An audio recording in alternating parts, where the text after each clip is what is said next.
में संचालित हो रहे हैं। हम आईटीआई एक्टिविस्टों की यही जिम्मेदारी है, इसको रोका जाए। ये तो स्टेट उसको गवर्न कैसे कर रहा है फिर? स्टेट तो उसमें एक और किसी स्टेट ने अपने खुद के भी तो लेजिस्लेशन बनाए हुए हैं। सिर्फ नर्सिंग एक्ट अगर वो एग्जिस्टिंग है, नहीं तो स्टेट का खुद के लेजिस्लेशन के अंडर में वो हॉस्पिटल चल रहा होगा। 2013 में लागू हुआ ये, इसमें मैक्सिमम 3 साल का समय था। 2016 तक कंपलसरी रूप से इस नर्सिंग होम एक्ट का लागू करना चाहिए था, पालन करना चाहिए था। 6 महीना और एक्सटेंशन है। सर मध्य प्रदेश में 1976 से है।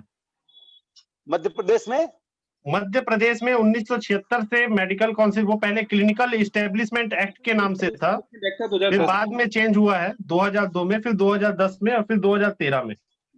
नेशनल क्लिनिकल इस्टेब्लिशमेंट एक्ट 2010 में भी रहा, लेकिन ये उसमें रजिस्टर्ड नहीं हो रहे हैं। नहीं हो रहे हैं सर, कई हॉस्पिटल्स हैं जो रजिस्टर्ड नहीं है, और उसके पीछे उनके जो लॉजिक्स है, क्योंकि उसमें कई सारे रूल्स है। स्टेट पॉल्यूशन कंट्रोल बोर्ड के, आपके वहां के नगर निगम के, म्युनिसिपल कॉर्पोरेशन के, वेस्ट मैनेजमेंट के बहुत सारे रूल्स को फुलफिल करना होता है। वो फुलफिल नहीं किए रहते हैं, जिस कारण से उनको वो एस्टेब्लिशमेंट लाइसेंस नहीं मिल पाता है। जो लोग सेटिंग करके ले लेते हैं वो बात अलग है, एक्चुअली कई सारे तो वो रूल्स के अनुसार वो भी एस्टेब्लिश होने के लायक नहीं है। हमारे यहाँ छत्तीसगढ़ के कुछ नामी और बड़े हॉस्पिटल हैं, जिनका नाम आप भी जानते होंगे। वो लोग बायोमेडिकल वेस्ट को या तो जला दे रहे हैं या उसको मिट्टी में गाड़ दे रहे हैं। इंजेक्शन जो हम एक बार मनुष्य मतलब इंजेक्ट होते हैं, उसको फेंकते नहीं है। देवेंद्र अग्रवाल जी, आप ये जो बता रहे हैं, तो जो स्टेट में जितने प्राइवेट हॉस्पिटल्स हैं वो ना रजिस्टर्ड है, ना ही वो नर्सिंग होम्स एक्ट जो है, जो कि स्टेट लेजिस्लेशन एक्ट है जी, उसमें भी नहीं है। जी सर, दोनों में नहीं। उसके बावजूद वो अपनी क्लिनिक जो है ये बोल के चला रहे हैं कि सिर्फ हम वहां पे परामर्श दे रहे हैं और हम मेडिकल काउंसिल ऑफ इंडिया या स्टेट मेडिकल काउंसिल में रजिस्टर्ड डॉक्टर हैं। वो क्लिनिकल इस्टेब्लिशमेंट एक्ट के अंदर में वो क्लिनिक इस्टेब्लिशमेंट नहीं है, वो सिर्फ डॉक्टर रजिस्टर्ड है, हो गया।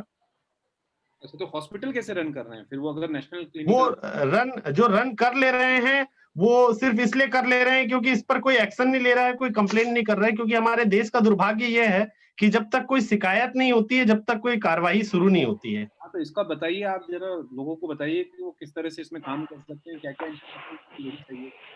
देखिए, सबसे इसमें जो एक महत्वपूर्ण विषय ये भी है कि कई गवर्नमेंट डॉक्टर्स भी जो प्राइवेट मेडिकल्स या हॉस्पिटल्स चला रहे हैं, उनको भी कई तरीके की प्रैक्टिसेस की छूट नहीं है। उसके लिए भी स्पेसिफिक कानून बना हुआ है, और इसको जांचने के लिए हमको 3-4 चीजों का हमारे पास होना बहुत जरूरी है।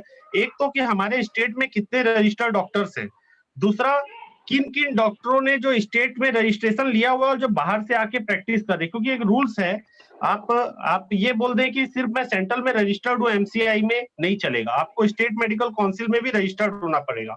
और जो बाहर स्टेट से आके गेस्ट डॉक्टर यहाँ पर इलाज करते हैं, उनको भी यहाँ पे ट्रीटमेंट करने से पहले रजिस्टर्ड होना पड़ेगा। कई सारे आप देखते होंगे कि कभी कोई बॉम्बे से कोई डॉक्टर आया है, ट्रीटमेंट दे रहा है, कोई दिल्ली से कोई डॉक्टर आया है, ट्रीटमेंट दे रहा है, लेकिन वो रजिस्टर्ड नहीं है तो नहीं कर सकते ऐसा। आपका कहना है जो विजिटिंग डॉक्टर होते हैं जी, वो भी एज एन एक्सपर्ट जो आते हैं, उनको भी रजिस्टर्ड होना जरूरी है। रजिस्टर्ड होना जरूरी है। जब तक वो रजिस्टर्ड नहीं हो, वो स्टेट के अंदर में कोई भी फैसिलिटीज नहीं प्रोवाइड कर सकते। अगर आप medical council, state medical council का वो देखें तो उसमें ये स्पेसिफाइड है। सर, मैं इसमें ये बता रहा था कि ये प्रॉब्लम बहुत डिफिकल्ट होती है। जैसे कि आपको सपोज छोटे लेवल पे तो ठीक है, मतलब बड़े लेवल पे बड़ी प्रॉब्लम है कि आपको किडनी ट्रांसप्लांट कराना है सपोज दैट, और आपकी डॉक्टर का इलाज चल रहा है दिल्ली का या भोपाल का, और किडनी आपको मिल रही है हैदराबाद में, तो फिर आप कैसे ट्रांसप्लांट कराएंगे? आपका सर्जन तो यहाँ पे है। तो यूजुअली ऐसा, अब ये मेजर इश्यूज में होता है।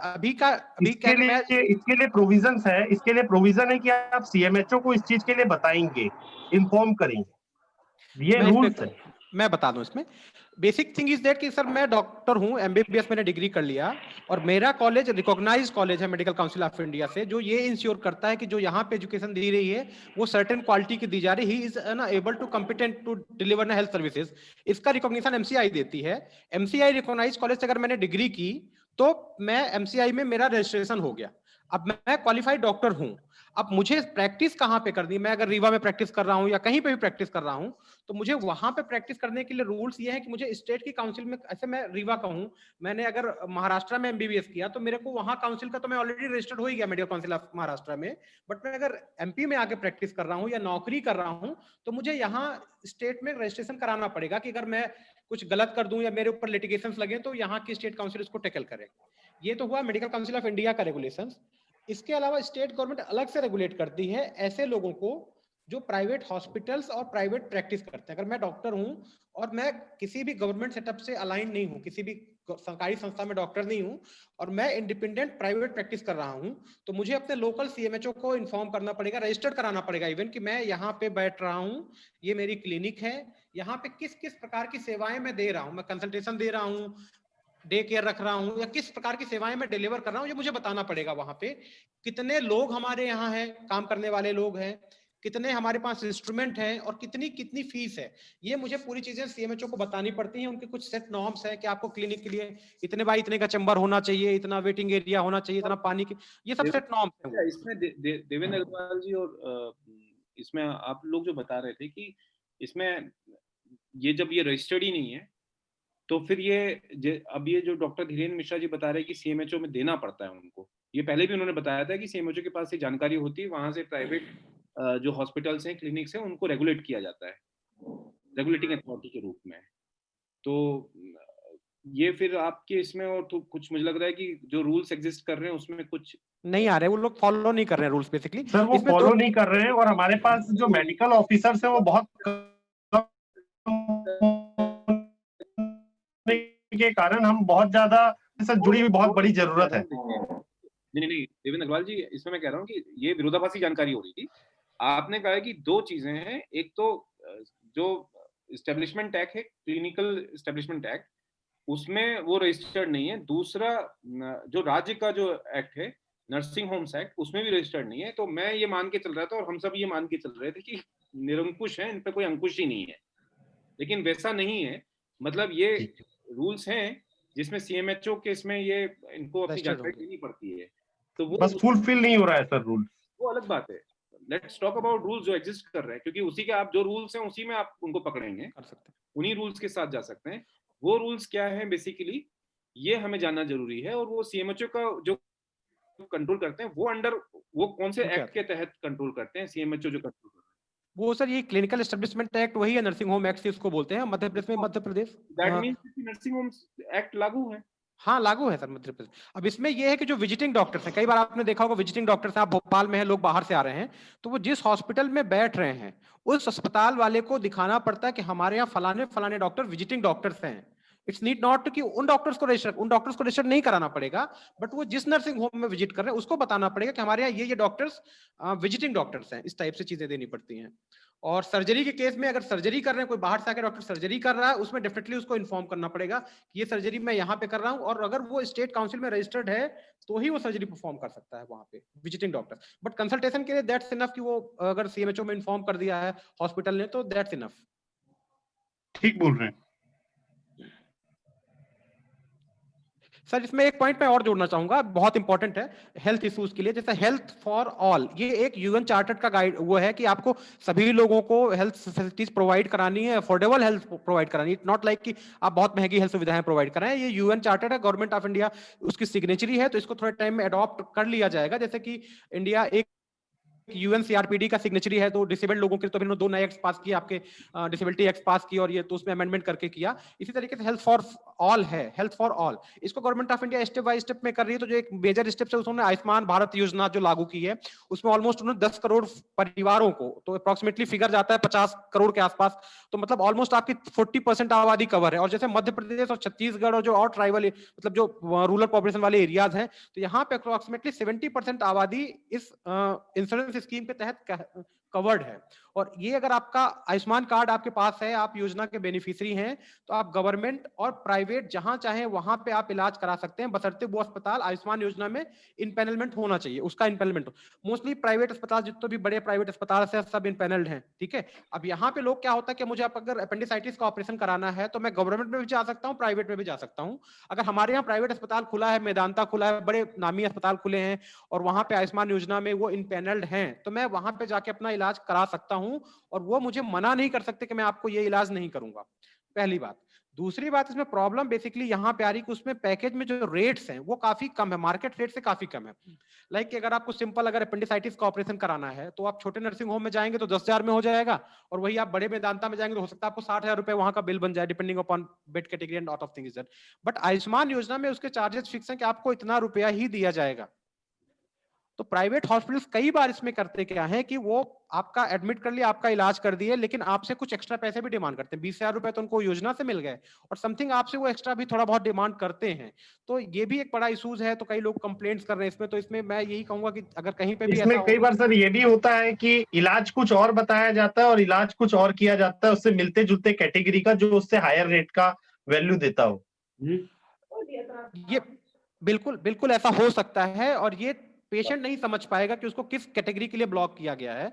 मेजर ये बता दें, पेशेंट नहीं समझ पाएगा, उसकी क्लिनिकल स्किल इतनी नहीं होती है। और कई मैं बार जो छत्तीसगढ़ के बारे में आपने बताया, छत्तीसगढ़ की पॉपुलेशन जो है 3 CR के आसपास पहुंचने वाली है, जो 2.5 CR को पार कर चुकी है, और लगभग 54 या 58 लाख लोग जो है आयुष्मान, जो RSBY और MSBY योजना है, जो आयुष्मान के नाम से भी जाना जा रहा है, इस योजना के अंदर में पंजीकृत है, जिसकी संख्या अगर हम देखी जाए तो सिर्फ 20% पब्लिक ही उसके दायरे में आ रही है। नहीं सर, आप इसमें देखिए मध्य प्रदेश, ये हम तो सर इसमें काम ही कर रहे हैं। मेरे मध्य पास आंकड़े प्रदेश हैं में जी, अब मध्य प्रदेश, छत्तीसगढ़ मैक्सिमम पॉपुलेशन वाला स्टेट है, जिसकी मैक्सिमम आबादी इसमें कवर हो रही है, क्या नाम से, आपके आयुष्मान भारत योजना में। अब वो एक अलग इशू है कि कितने मैं वही बता रहा हूँ, आयुष्मान एक अलग योजना है जो 5 लाख तक की कैटेगरी देती है। हमारे यहाँ एक मुख्यमंत्री स्वास्थ्य योजना भी चल रही है जिसमें 50,000 तक की लिमिट थी, जिसे अब बढ़ाया गया है ना। तो जो आयुष्मान योजना है उसके अंतर्गत सिर्फ और सिर्फ मैक्सिमम 60 लाख पर्सन ही हमारे छत्तीसगढ़ से रजिस्टर्ड है। हमारे यहाँ APL श्रेणी के लोगों को भी स्मार्ट कार्ड की फैसिलिटी दी गई है, जिस कारण से 60 से 65% लोग कवर में आते हैं, लेकिन वो सिर्फ लिमिटेड स्टॉक है 50,000 रुपए तक के इलाज के लिए। आयुष्मान योजना 5 लाख तक के लिए है, जिसमें सिर्फ 55 या 60 लाख के बीच लोग कवर है। अब ये सर हमारा इशू नहीं है, मतलब कि कौन कवर, उसे तो सेट नॉर्म्स नहीं, सेट मैं क्राइटेरियाज आपने हैं। 70% जो आपने बताया, मैं हमारे आपकी यहाँ जानकारी है को उसमें जी जी जी जी। इसमें उसमें भी बेसिकली आप जांच करेंगे तो अंतर आएगा आंकड़ों में। जी जी। तो हेल्थ फॉर ऑल की तरफ अगर अपन का गवर्नमेंट ऑफ इंडिया का स्टेप्स बताएं तो बहुत ही मेजर मतलब डिटरमाइनिंग स्टेप है आयुष्मान भारत योजना, जिसका प्रॉपर इम्प्लीमेंटेशन कई बार एक्सप्लॉयटेशन हो जाता है पेशेंट्स का, प्राइवेट हॉस्पिटल में वो उनसे बिल ले लिया जाता है। इस केस में भी अगर कुछ ऐसे केसेस होते हैं तो अगर बिल आपको प्रॉपरली मिल रहा है तो यू कैन क्लेम, आप उसको फिर से क्लेम कर सकते हैं कि आपके साथ इस योजना के तहत गलत हुआ, फ्रॉड हुआ। कई बार कई जगह जैसे जो रूरल एरियाज में है वहां पे गवर्नमेंट सब्सिडीज भी दे रही है कि आपको जो नॉर्म्स है उसमें रिलैक्सेशन हम आपको दे रहे हैं, और आप गांव में अस्पताल खोलिए, हम आपको आयुष्मान योजना में तहत के रजिस्टर्ड कर देंगे। अभी क्या होता था, गांव में अस्पताल क्यों नहीं खुलते थे? क्योंकि गांव के लोगों के पास पैसा ही नहीं इलाज कराने के लिए। पर अभी हर व्यक्ति के पास इलाज के लिए पैसा हो चुका है, 5 लाख रुपए इस योजना के तहत। तो गांव में कई बार ऐसा देखा गया कि मैं धीरेन्द्र हूं, मुझे पैसों की जरूरत है 50,000 रुपए की, तो मैं अपने गांव के अस्पताल में जाता हूं, उसको कार्ड अपना देता हूं, वो कोई पैकेज लगा के और कुछ डॉक्यूमेंट्स प्रिपेयर कर लेता है ट्रीटमेंट का, और हमको कैश में मिल जाता है, और चीजें ऐसी भी चीजें चल रही हैं। तो पहली बात तो है कि हमारे यहाँ बेनिफिशरीज बढ़े, आपके आयुष्मान कार्ड के जितने भी हितग्राही हैं, अगर आपके ब्लॉक में हैं उनमें देखें कि कितने लोगों का कार्ड बन गया एक्चुअली में, वो हितग्राही है पर उनके पास कार्ड ही नहीं है। तो एक तो मेजर इशूज ये हैं, और दूसरा कार्ड उनके पास हो गया है तो वो प्रॉपरली उनका उसको लाभ ले पा रहे हैं कि वो एक्सप्लॉइट हो रहे हैं दूसरे प्राइवेट नर्सिंग होम्स में, या खुद कार्ड को एक्सप्लॉइट कर रहे हैं, मतलब बीमार नहीं फिर भी पैसे विड्रॉ करके, और सब चीजें चल रही हैं। क्योंकि गवर्नमेंट ऑफ इंडिया लगभग 6400 करोड़ रुपए एज ए प्रीमियम पे कर रही है, 6400 करोड़ रुपए, और अपना पूरा हेल्थ बजट लगभग 65,000 करोड़ का है। मतलब आपका 10% जो हेल्थ बजट का केवल आयुष्मान कार्ड में जा रहा है, और जो कि मैक्सिमम 50% आबादी को लगभग कवर कर रहा है अपने, मतलब हमारे क्षेत्र में तो कर ही रहा है लगभग। तो वो प्रॉपरली वो सर्विसेज डिलीवर हो पा रही हैं, प्रॉपरली इम्प्लीमेंट हो पा रहा है कि नहीं हो पा रहा। मुझे लगता है कि इसमें भी मेरी रिक्वेस्ट रहेगी, जो भी एक्टिविस्ट लोग हैं तो इसको भी। बिल्कुल जी, धीरेन जी आपने बहुत ही महत्वपूर्ण बात कही हुई है कि जो इतना ज़्यादा बजट सरकार आयुष्मान कार्ड के नाम पर लोगों को दे रही है, उसका उपयोग हो पा रहा है कि नहीं, ये बहुत बड़ी बात है। क्योंकि गाँव से जितने भी लोग जाते हैं तो उनको हॉस्पिटल में ही कहा जाता है कि ये कार्ड वार्ड यहाँ काम नहीं करता है और वो अपनी जेब से पैसे दे करके आते हैं, कई बार ऐसे होता है। चाहे वो प्राइवेट हॉस्पिटल हो, कई बार सरकारी हॉस्पिटल में भी ऐसे होता है। तो ये बहुत बड़ा मुद्दा है, इस पर ज़रूर विचार किया जाना चाहिए क्योंकि इसमें भास्कर प्रभु जी भी बहुत लंबे समय से सुन रहे हैं। हम चाहते हैं कि 2-4 शब्द वो भी अपना अनुभव यहाँ पर शेयर कर लें, फिर अपन मीटिंग को समाप्त करते हैं क्योंकि 1:30 बज रहे हैं, 1:30 से ऊपर हो गया। भास्कर प्रभु जी सुन पा रहे हैं? हाँ, सुन पा रहा हूँ। और जी सर। मुझे लगता है कि बहुत अच्छी बात